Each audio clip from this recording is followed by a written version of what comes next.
दोस्तों, हमने last video में चेक बाउंस केस में लीगल नोटिस भेजने और केस को कितने दिनों के भीतर फाइल करना है यह जाना था। इस वीडियो में हम चेक बाउंस केस के पूरे प्रोसीजर को, पूरी प्रक्रिया को समझेंगे।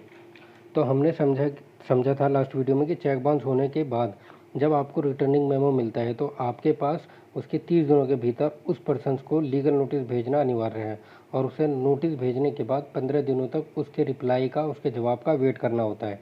और जवाब आए या ना आए, उस 15 दिनों के बाद आप उस व्यक्ति के खिलाफ 30 दिनों के भीतर कोर्ट में चेक बाउंस का केस करोगे। मतलब कि लीगल नोटिस भेजने के बाद 45 दिनों के अंदर उस पर केस करना होता है आपको। लेकिन 15 दिन वेटिंग के बाद जब आप 30 दिन के भीतर केस फाइल नहीं कर पाते हैं तो आपके पास इस 30 दिन केस फाइल पीरियड को एक्सटेंड करने का अधिकार भी है। आपको 30 दिन के भीतर केस फाइल ना कर पाने का कोर्ट को सफिशिएंट रीज़न देना होता है। हेलो फ्रेंड्स, छोटों को मेरा प्यार, बड़ों को नमस्कार। मेरे चैनल जस्ट नजराले में आपका हार्दिक स्वागत है। तो आप section 138 read with section 142 of NI act के तहत कंप्लेंट कोर्ट में फाइल करोगे और इस कंप्लेंट को judicial magistrate of first class की कोर्ट में या मेट्रोपॉलिटन मजिस्ट्रेट की कोर्ट में फाइल करोगे। यह एक क्रिमिनल कंप्लेंट होती है। इस कंप्लेंट के साथ आपको ओरिजिनल चेक जो बाउंस हुआ है उसको लगाना होता है, लीगल नोटिस लगाओगे, लीगल नोटिस भेजने का जो स्लिप है, प्रूफ ऑफ सर्विस स्लिप है, उसे लगाओगे, चेक डिसऑनर मेमो स्लिप को भी लगाओगे और अगर दूसरी पार्टी ने आपके लीगल नोटिस का जवाब भेजा है, रिप्लाई भेजा है, तो उसकी कॉपी भी इस कंप्लेंट के साथ में लगाओगे। और कंप्लेंट के साथ आप विटनेसेस की लिस्ट भी लगाओगे, जैसे कि किसके सामने आपने चेक लिया था या दिया था। और अगर दूसरी पार्टी का कहना है कि उसे कोई लीगल नोटिस प्राप्त हुआ ही नहीं था तो पोस्ट ऑफिस के क्लर्क को कोर्ट में बुलाया जाता है कि लीगल नोटिस इनके एड्रेस पर लेकर गए थे या नहीं लेकर गए थे।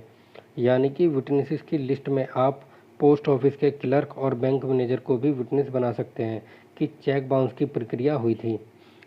यहाँ याद रहे कि आपने लीगल नोटिस में जो फैक्ट्स लिखकर लीगल नोटिस दूसरी पार्टी को भेजा था, जो कहानी लीगल नोटिस में लिखी थी उसी कहानी को कंप्लेंट में लिखोगे। ऐसा ना हो कि लीगल नोटिस में अलग कहानी हो और कंप्लेंट केस में अलग कहानी हो। तो लीगल नोटिस के बिहाफ पर ही कंप्लेंट बनाई जाती है। और जब भी आप कंप्लेंट क्रिमिनल कोर्ट में, एमएम की कोर्ट में, मेट्रोपॉलिटन मजिस्ट्रेट की कोर्ट में कंप्लेंट फाइल करते हैं तो पहली स्टेज में आप पीएफ फाइल करोगे और कोर्ट दूसरी पार्टी को सम्मन करती है और उन्हें कोर्ट में पेश होने के लिए एक पर्टिकुलर डेट देती है। और यदि दूसरी पार्टी उस डेट को कोर्ट में अपीयर नहीं होती है, हाजिर नहीं होती है, तो कोर्ट चाहे तो रीसम्मन भी कर सकती है। और रीसम्मन या सम्मन के बाद भी दूसरी पार्टी कोर्ट में नहीं आती है, अपीयर नहीं होती है, तो उसके वारंट हो जाते हैं। और जब भी दूसरी पार्टी कोर्ट में पेश होती है तो एज एन अक्यूज उस आरोपी व्यक्ति को, उस दूसरी पार्टी को जमानत लेनी होती है, जमानत करानी होगी, श्योरिटी पेश करना होगा और जमानत होने के बाद केस की पूरी प्रक्रिया में शामिल होना होगा। चूँकि चेक बाउंस केस एक समरी ट्रायल प्रोसीडिंग होती है तो यह केस एक रेगुलर केस की तरह लंबे समय तक नहीं चलता है, एक शॉर्ट पीरियड में ख़त्म हो जाता है। इस केस में अक्यूज़ को अपना डिफेंस लेने का अधिकार भी नहीं है। अक्यूज़ को धारा 145 क्लोज 2 एनआई एक्ट के तहत एक एप्लीकेशन फाइल करनी होती है कि मैं कंप्लेनेंट को क्रॉस एग्जामिन करना चाहता हूँ। अक्यूज़ को कंप्लेनेंट से प्रश्न पूछने का अधिकार तभी मिलता है जब अक्यूज़ के द्वारा धारा 145 क्लोज 2 एनआई एक्ट की एप्लीकेशन लगा दी जाती है और कोर्ट द्वारा उस एप्लीकेशन को अलाउ कर दिया गया हो। धारा 145 क्लोज 2 की एप्लीकेशन में अक्यूज़ लिखता है कि मेरे सो एंड सो फैक्ट्स हैं, क्रॉस एग्जामिनेशन करना चाहता हूं और इन चीज़ों पर मैं क्लैरिफिकेशन लेना चाहता हूं। कोर्ट आपके सर्कमस्टांसेस को समझने के बाद 145(2) की एप्लीकेशन को अलाउ कर देती है। इस केस में नोटिस फ्रेम होते हैं क्योंकि इसकी पनिशमेंट 2 साल तक की दी गई है। 2 साल से कम ही इसमें पनिशमेंट होती है। 6 महीने हो सकती है, 1 साल हो सकती है, 1.5 साल हो सकती है, मतलब 2 साल से कम की पनिशमेंट है। और कोर्ट के पास पावर है कि चाहे तो चेक में दिए गए अमाउंट का डबल अमाउंट पे करने का ऑर्डर भी अक्यूज़ को दे सकती है। और नोटिस फ्रेम होने के बाद ही आपको कंप्लेनेंट से प्रश्न पूछने की अनुमति दी जाती है और आप 145 क्लोज 2 की एप्लीकेशन कोर्ट में लगाते हो। फिर उससे प्रश्न पूछते हो कि कब आपको चेक दिया, आपको चेक क्यों दिया था, किसके सामने दिया था, चेक देने का रीज़न क्या था, वगैरह वगैरह क्वेश्चन को डिफेंस में पूछ सकते हो। और यदि क्रॉस एग्जामिन करने के बाद या करने के दौरान यदि आपके डिफेंस में आपके पास कोई डॉक्यूमेंट्स है, कोई पेपर है, तो उन डॉक्यूमेंट्स को, उन पेपर्स को कोर्ट में दिखा सकते हो और उन पर संबंधित क्वेश्चन भी पूछ सकते हो। तो यदि आप अक्यूज हैं तो आपको यह साबित करना होगा कि आपने यह चेक गिफ्ट के तौर पर दिया था या आपने उसे यह चेक किसी श्योरिटी के तौर पर दिया था कि जब मैं यह सामान तुझे वापस दे दूंगा तो तू यह चेक मुझे वापस दे दियो। यानी कि गिफ्ट में दिया चेक या सिक्योरिटी के तौर पर चेक दिया, या तो जब आप यह साबित कर देते हैं कि आप उसके किसी भी प्रकार से कर्जदार नहीं हैं या किसी भी लायबिलिटी में यह चेक नहीं दिया है, तो यह कुछ डिफेंस है और गिफ्ट के तौर पर या सिक्योरिटी में दिया गया चेक है, तो धारा 138 में फॉल नहीं करेगा। यह चेक बाउंस केस मैं आपको दो तरफा बता रहा हूँ कि जब आप कंप्लेनेंट हो या अक्यूज हो तो प्रक्रिया किस तरह से चलेगी। कोर्ट इस केस में यह प्रिज्यूम करके चलती है कि जिसके पास चेक डिसऑनर स्लिप है वह एग्रीव्ड पार्टी और सही है, और अक्यूज पर पूरा बर्डन ऑफ प्रूफ होता है कि साबित करने का कि वह उसका कर्जदार है या नहीं है, कि वह लीगली लायबल है पे करने के लिए या नहीं है।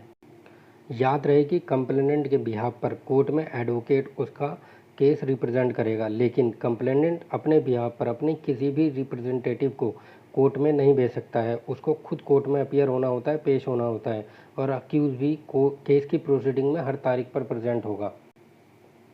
इन सब फैक्ट्स को देखने के बाद court under section 142 NI act के तहत कॉग्निजेंस लेती है, संज्ञान लेती है। चेक बाउंस केस एक कंपाउंडेबल ऑफेंस है, यानी कि दोनों पार्टी केस प्रोसीडिंग की किसी भी स्टेज में समझौता कर सकती हैं।